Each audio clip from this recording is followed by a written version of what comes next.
Hi, welcome to my channel. ನಾನಿವತ್ತು ನಮ್ಮ ಕರ್ನಾಟಕದ ಸ್ಪೆಷಲ್ ಮೈಸೂರು ಪಾಕ್ ಹೇಗೆ ಮಾಡೋದು ಅಂತ ತೋರಿಸ್ತಾ ಇದ್ದೀನಿ. ಹಾಗೆ ಇದನ್ನು ಹೇಗೆ ಮಾಡೋದು ತುಂಬ ಈಸಿಯಾಗಿರೋ ಹಾಗೂ ಟೇಸ್ಟಿಯಾಗೂ ಇರುತ್ತೆ.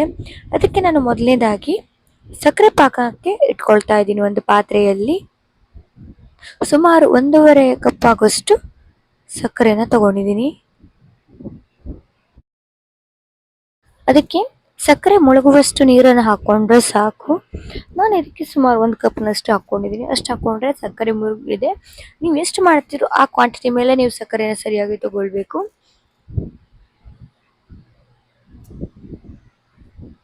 ಇದನ್ನು ನಾನೀಗ ಚೆನ್ನಾಗಿ ಒಂದ್ಸಲ ಮಿಕ್ಸ್ ಮಾಡಿಕೊಂಡು ಇದನ್ನು ಕುದಿಯೋದಕ್ಕೆ ಇಟ್ಕೊಳ್ತೀನಿ. ಒಂದು ಸ್ವಲ್ಪ ನಾನು ಇದನ್ನು ಕುದಿಯೋದಕ್ಕೆ ಇಟ್ಕೊಳ್ತಾ ಇದ್ದೀನಿ.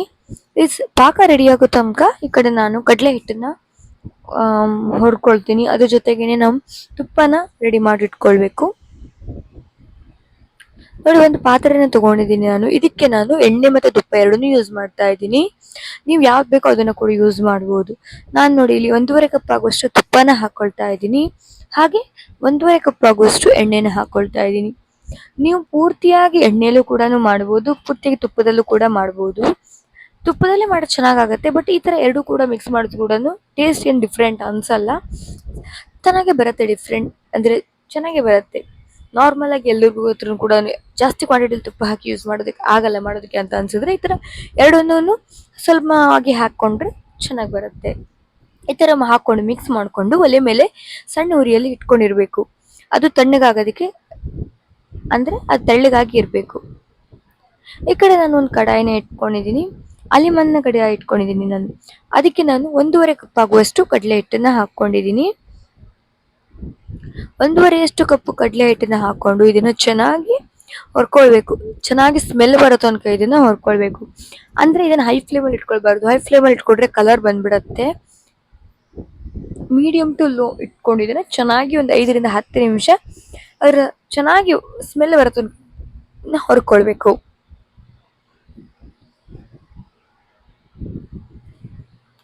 ಇದನ್ನು ನಿಧಾನಕ್ಕೆ ಹೊರ್ಕೊಳ್ಳೋದ್ರಿಂದ ಟೈಮ್ ತಗೊಳುತ್ತೆ. ಇದಕ್ಕೆ ಯಾವಾಗಲೂ ಅಷ್ಟೇ ನಾನ್ ಸ್ಟಿಕ್ಕನ್ನು ಅಷ್ಟು ಜಾಸ್ತಿಯಾಗಿ ಉಪಯೋಗಿಸಬಾರ್ದು. ಯಾಕೆಂದರೆ ನಾನ್ ಸ್ಟಿಕ್ಗಳು ಹಾಳಾಗ್ಬಿಡುತ್ತೆ. ಹಾಗಾಗಿ ಇದಕ್ಕೆ ಜಾಸ್ತಿಯಾಗಿ ಕಬ್ಬಿಣದ್ದು ಅಥವಾ ಅಲಿಮಂದು ಈ ಥರ ಪಾತ್ರೆಗಳನ್ನು ಯೂಸ್ ಮಾಡಿದ್ರೆ ಚೆನ್ನಾಗಾಗುತ್ತೆ. ಈ ಥರ ಪಾತ್ರೆಗಳು ತಳ ಹತ್ತೋದಿಲ್ಲ ಅಷ್ಟೆಲ್ಲನೂ ಕೂಡ. ಈ ಥರ ಇದನ್ನು ಚೆನ್ನಾಗಿ ಮಿಕ್ಸ್ ಮಾಡಬೇಕು. ಹಾಗೆ ಸ್ವಲ್ಪ ದೊಡ್ಡದಾಗಿರುವಂಥ ಪಾತ್ರನ ತಗೊಳ್ಬೇಕು. ಯಾಕೆಂದರೆ ಆಮೇಲೆ ತುಪ್ಪ ಮತ್ತು ಸಕ್ಕರೆ ಪಾಕಗಳನ್ನೆಲ್ಲ ಹಾಕಿದ್ಮೇಲೆ ಚೆಲ್ಲುವಂಥ ಸಾಧ್ಯತೆಗಳಿರುತ್ತೆ. ಯಾವಾಗೂ ಅಷ್ಟೇ ಸ್ವಲ್ಪ ದೊಡ್ಡ ಪಾತ್ರೆನೇ ತಗೊಂಡು ಇದನ್ನು ಚೆನ್ನಾಗಿ ಮಾಡ್ಕೊಳ್ಬೇಕು. ನೋಡಿ, ಈಗ ಇದು ಚೆನ್ನಾಗಿ ಹೊರದಿದೆ ಕೂಡ. ಎಷ್ಟು ಸ್ಮೆಲ್ ಕೂಡ ತುಂಬ ಚೆನ್ನಾಗಿ ಬರ್ತಾ ಇದೆ. ಈ ಕಡೆ ಪಾಕನೂ ಕೂಡ ರೆಡಿ ಆಗ್ತಾ ಇದೆ. ನೋಡಿ ಎಷ್ಟು ಚೆನ್ನಾಗಿ ಪಾಕನೂ ಕೂಡ ರೆಡಿ ಆಗಿದೆ. ಈಗ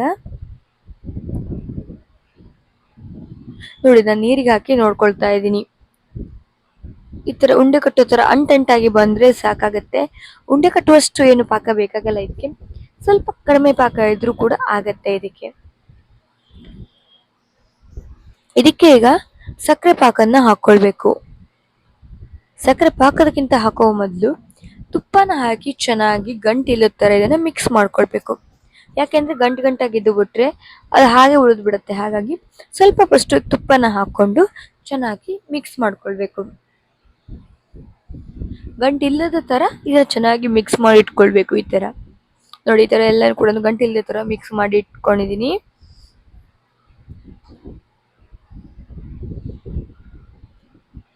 ಈ ಥರ ಮಿಕ್ಸ್ ಮಾಡ್ಕೊಂಡಿದ್ದೀನಲ್ವಾ. ಈಗ ನಾನು ಗ್ಯಾಸ್ನ ಮತ್ತೆ ಚಾಲು ಮಾಡ್ಕೊಳ್ತೀನಿ. ಇದನ್ನು ಮಿಕ್ಸ್ ಮಾಡ್ಕೊಳ್ಬೇಕಾದ್ರೆ ಗ್ಯಾಸ್ ಆಫ್ ಮಾಡಿ ಇಟ್ಟಿದ್ದೆ ನಾನು. ಈಗ ಇದನ್ನು ಮತ್ತೆ ನಾನು ಗ್ಯಾಸ್ನ ಆನ್ ಮಾಡ್ಕೊಳ್ತೀನಿ.